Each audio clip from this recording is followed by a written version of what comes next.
Welcome to the Spen and Nick Show. It's episode 17. The world has gone completely crazy with coronavirus scares. We're coming remotely, old school fashion like we've done before, but we've got a super exciting and a little bit bonkers episode coming at you today. Nick, tell us all about it. So I've been watching Narcos on Netflix, the latest series, and I found one element of it really extra fascinating, how they break down how the drug cartels worked. Now, I know that you haven't been watching I haven't. at all, but I know that the business model canvas is something that we have talked about, and it's a great tool for analysing how businesses work. And I thought, we could have some fun this week by applying the business model canvas to the operation of the drugs cartels, specifically in Mexico. So if you don't mind, I'd love to walk you through that. Mate, I think that's a bonkers idea to do a business model canvas for drugs cartels. But look, this is going to be amazing. I can't wait. Let's do it. Let's do it. Brilliant. And I probably should insert here that I don't endorse taking cocaine. I'm fully against it. My family's from Colombia, and I feel that it's destroyed actually millions of people's lives. So we're not doing it to support that and say that it's good. And also, we don't agree with the drugs cartels either. But this is just an interesting exercise that we'd like to apply. So we hope we don't offend anybody in doing it. Absolutely. Got to get that disclaimer out there. Yeah, definitely. So business model canvas is all about sharing stories. And I think the key element of this story, and a really great place to start, is understanding who were the key partners in the beginning. I wouldn't normally start here, but they were absolutely fundamental to allowing this whole thing to work. And what they did that was special, well, Felix Gallardo, he was able to unite all the different, what they called plazas, the different kind of drug cartel gangs from the different states, Guadalajara, Sinaloa, Tijuana, and Juarez. And so by having them working together and not against each other, that was absolutely key to them being able to make this work. And the other thing was they had the government contacts, which they were bribing, that enabled them to get kind of things happening without having problems with the government. So that was the partners. And in terms of kind of the value proposition, it was logistics. They were taking the cocaine from the Colombians, the Cali cartel. That was their main customer segment, and shipping it or bringing it all the way through to across the US border to the people selling it in the US, which are contacts of the Colombian Cali cartel. And so I think we're pretty clear now that they had the partners, they had the logistics was the product, the client, the main customer segment was the Cali cartel. What was the type of relationship? Well, as we see in the episodes, they're constantly having meetings with Pacho, who's their contact from the Colombian cartel, and they're also getting phone calls, like dodgy phone calls all the time as well. And the type of relationship, I think it's kind of like a co-opetition relationship, because at any moment, the Colombian cartel are trying to get it through to the US without Mexico, and Mexico are trying to find ways to get the cocaine and actually sell it themselves. So they're working with each other, but it's not cooperation, it's not competition, it's co-opetition, which is... I've not come across that before. That's interesting. No, I think that's a really good way to get things started, I think, in the beginning. But then later on, when one kind of side finds leverage, it then turns into more of a natural competition again. I think that's I think that's a massive takeaway from this. Is that can be a great way to get started in a bunch of different things.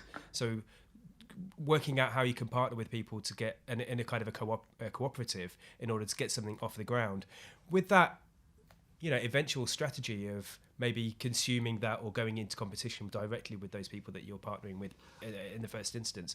A fantastic example of this in the business world is Tesla, who, when they first started out, what they did was they sold their electric kind of, I can't remember what they're called, electric kind of energy trains. Like they sit at the bottom of the car. They actually produced those for Toyota, but also Daimler.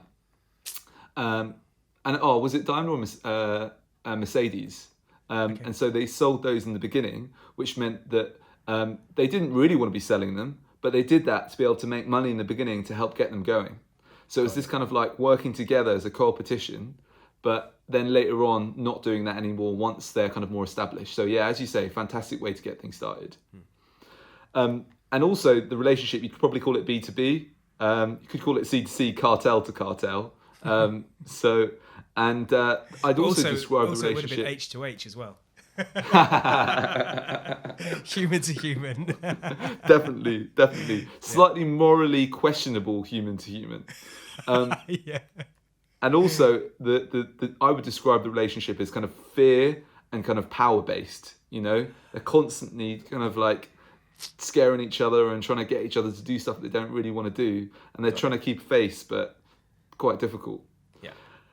And in terms of the key resources that the Mexican, Felix Gallardo and the Mexican cartels needed was, they had monopoly access to the US border. Yeah.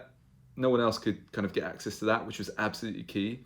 They had, in the second to last episode, the penultimate episode, they had spoilers, planes. Please.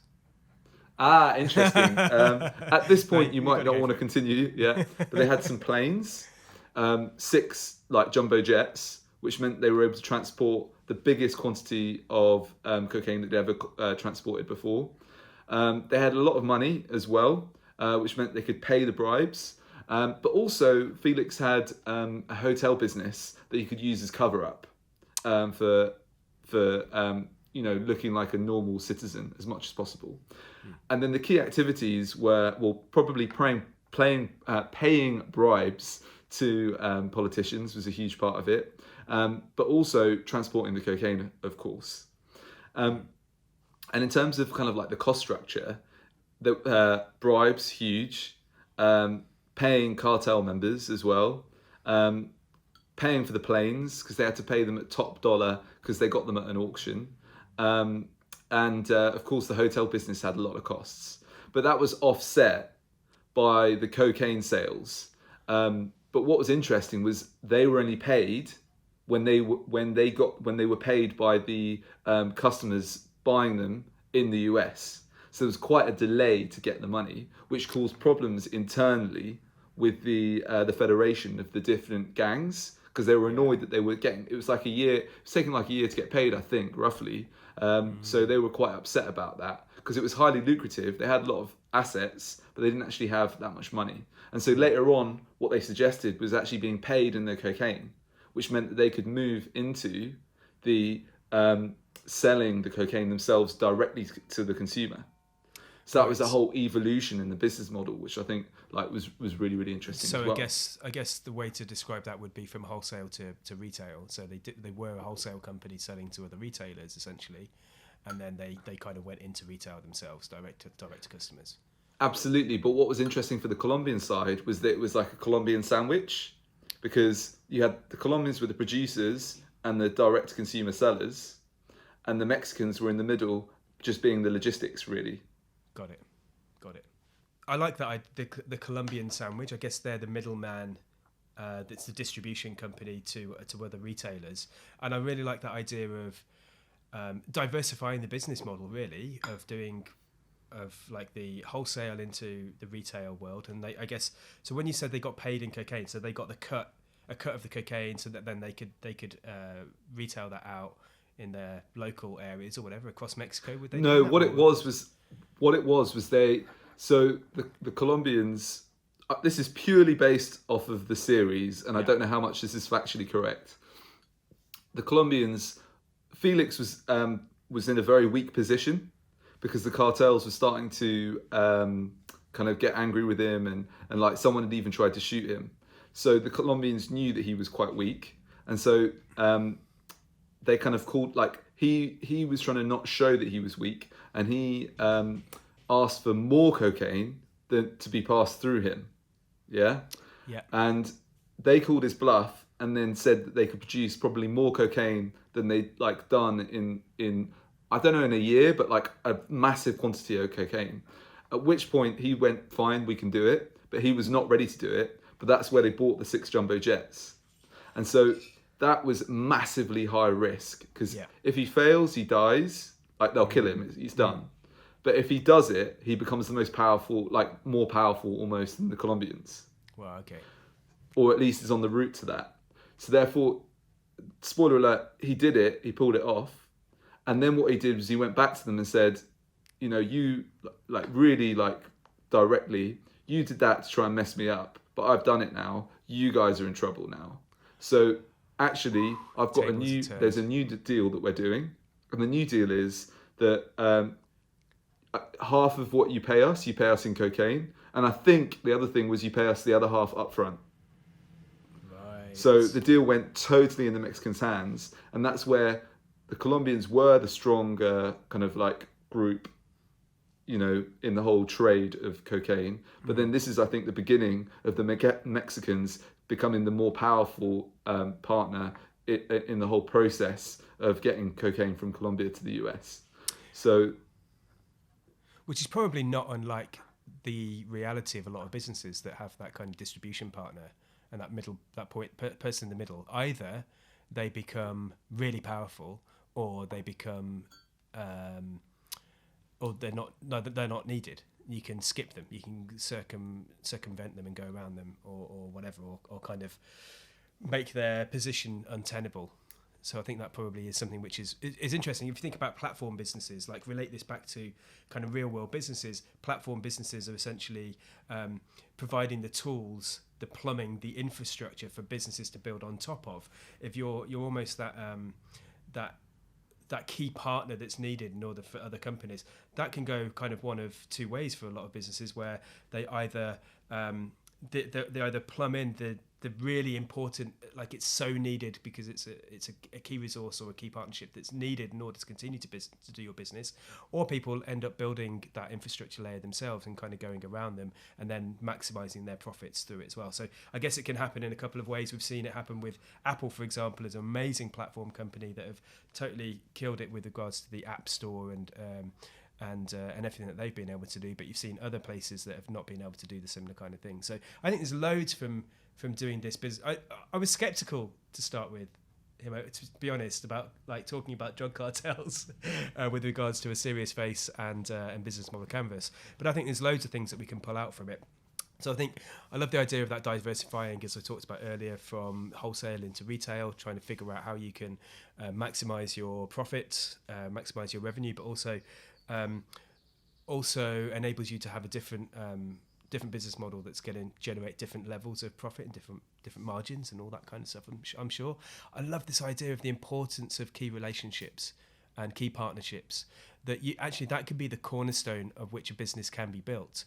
Not like the example that you gave here is you wouldn't normally look at key partnerships as the first thing on a business model canvas, but if it's the most important thing, then it absolutely warrants being looked at first. So I think that's something we should also take away from it.